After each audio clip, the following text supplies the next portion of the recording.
Well, joining us now here in the studio, we have Peter Ash, who plays Paul, along with Daniel Brocklebank, who plays Billy. Morning, both. Morning. Good morning. What an incredible episode, an incredible storyline. Just tell us about this particular scenario and why it was important to tell this story from this angle.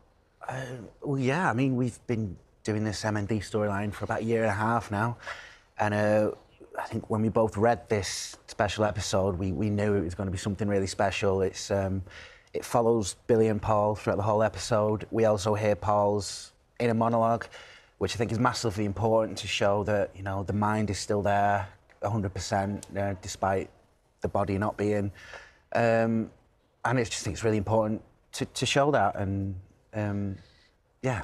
And this is one of the really horrible things about motor neuron, many horrible things about motor neuron disease that some people don't actually always know, which is that the person who has been diagnosed, the person living with it, mentally hasn't changed. It's a physical change, not a mental one. Absolutely, yeah. And so I guess the story is one of frustration. Yeah, it is. I mean, you know, you'll see through the scenes, you know, it's the frustration of not being able to communicate, you know, what you're thinking. And even a carer who can interpret most things, you know, sometimes they will mishear something as well. And, you know, that must be heartbreaking. But, you know, I'm just glad we're able to kind of shine a light on that, really. And Daniel, for you, there's a personal connection to this story as well, isn't there? Yeah, my grandfather had motor neurons disease. And as a result, I've been working with the MND Association for the last 23 years. I'm an ambassador for the charity, so fundraise for them and do, you know, a fair amount for them. So when this storyline was initially pitched to us, I was surprised to learn that they had the producers, writers, no idea of my connection to the illness or the charity. So it's been strange to have this storyline fall at, you know, our feet, but very pleased that it has done because it you know, this is a subject that's been very close to me and my family for the last 2 decades.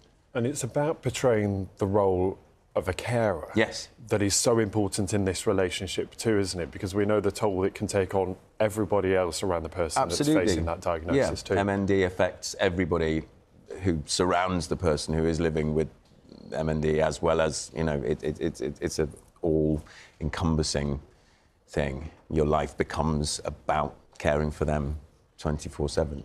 And Peter, I know that the storyline has been very much inspired by Rob Burrow and his diagnosis. How did you prepare for the long journey? Because this is going to be a long journey, isn't it? How did you prepare for that? Yeah, well, I knew next to nothing about M&D when I was told we were doing this storyline, so it was a big learning curve for me. But, you know, we were put in contact with the M&D Association straight away. Dan was a great source of information as well, and you know, getting involved with the charities, meeting people living with MND. Yeah, we were lucky enough to meet Rob and Lindsay. They came in to the studio to see us, and yeah, it was great. So yeah, I had to learn a lot really to take on this role, but yeah, kind of feel grateful that they trusted us with the storyline, really. Yeah, and that trust is so important, isn't it? Because you've got to portray this well.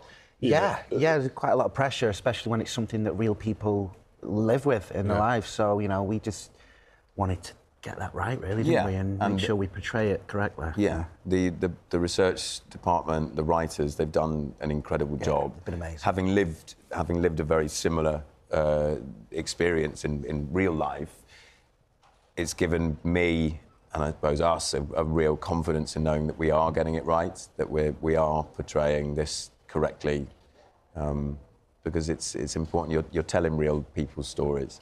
So. And from your own experience, what are the frustrations and the difficulties when caring for somebody who has motor neuron disease? Because I imagine there are many levels. There are many. I mean, I think one of the main difficulties is getting the housing adaptions sorted in time So people needing a stair lift, for example, by the time that stair lift and the funding for that stair lift arrives, they're beyond needing the stair lift. They need that and something else. So that's something that really is frustrating. And I think also what we're telling in this story is that people, again, like we said, assume that the brain isn't working. So I'm hoping that this episode will really highlight what it is like for somebody who lives with MND. What do you want people to go away from this episode? Having learnt, understood?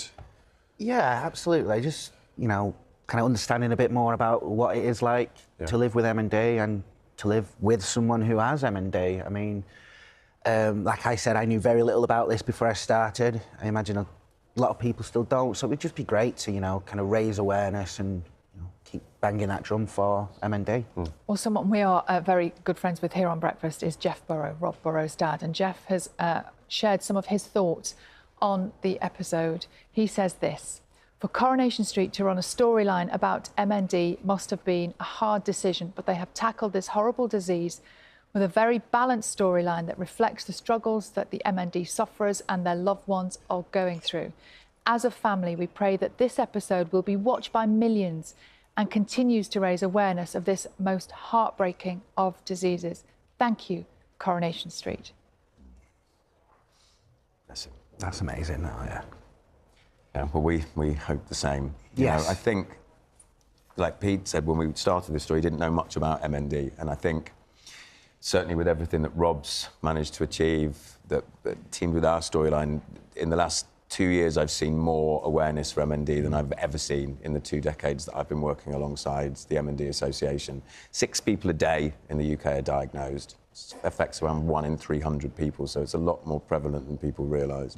And one of the things I know Rob was very much concerned about was not people who are in the public eye who are diagnosed.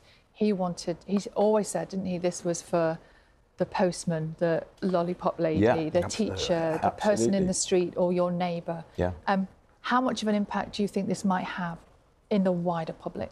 Hopefully, very much so. It's certainly got people. The thing is, with a show like Coronation Street, you're in people's living rooms, so therefore you're sparking conversations. We are an entertainment programme, but we also have the capacity to educate as well. So hopefully it has introduced MND, you know, and discussions around MND to a new audience. Peter, Daniel, thank you so much for coming in. Thanks for having us. Yeah, looking forward to seeing it. That special episode of Coronation Street is dedicated to Rob Burrow. Will air this Friday, 8 o'clock on ITV.